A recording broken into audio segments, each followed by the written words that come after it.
Guys, কেমন আছেন সবাই? আশা করছি আল্লাহর রহমতে ভালো আছেন। আমার নতুন ভিডিওতে আপনাদের সবাইকে স্বাগত। যারা আমার এখনও চ্যানেলটি সাবস্ক্রাইব করেন নাই এবং ফেসবুক পেজটা ফলো করেন নাই, দ্রুত ফলো করে দিবেন। নতুন ধরনের ভিডিও আপলোড করার সঙ্গে সঙ্গে যাতে আপনার কাছে নোটিফিকেশন চলে যায় সবার আগে।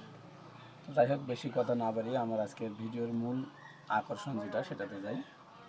সেটা হচ্ছে বর্তমান বিএনপি সরকার এই অটো গাড়ি, ছোটো গাড়ি, বড় গাড়ি এবং পৌরসভা, সিটি কর্পোরেশন সবগুলোর উপরে হচ্ছে মানে কর, এক কথায় অগ্রিম আয়কর দেওয়ার একটা পরিকল্পনা করছে। সেটা বাস্তবায়নও হয়ে গেছে প্রায়।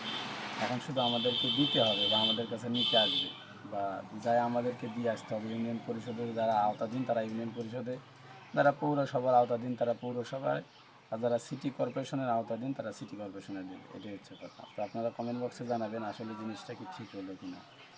তেল, গ্যাস এবং এই যে কারেন্টের দামও বৃদ্ধি। আসল কথা হচ্ছে তেল গ্যাসের সাথে আমাদের সম্পর্ক নাই, রান্নার ক্ষেত্রে গ্যাসের কাজ লাগে। এখন কথা হচ্ছে যে আমাদের গরিব মানুষের উপরে এতটুকু কি ঠিক হয়েছে কি না বাড়তি হয়েছে, ঠিক আছে? এটাই জানাবেন সবাই কমেন্ট করে। আর যারা এখনও আমার চ্যানেলটা সাবস্ক্রাইব করেন নাই, ফেসবুকে যুক্ত নেই, অবশ্যই যুক্ত হয়ে যাবেন।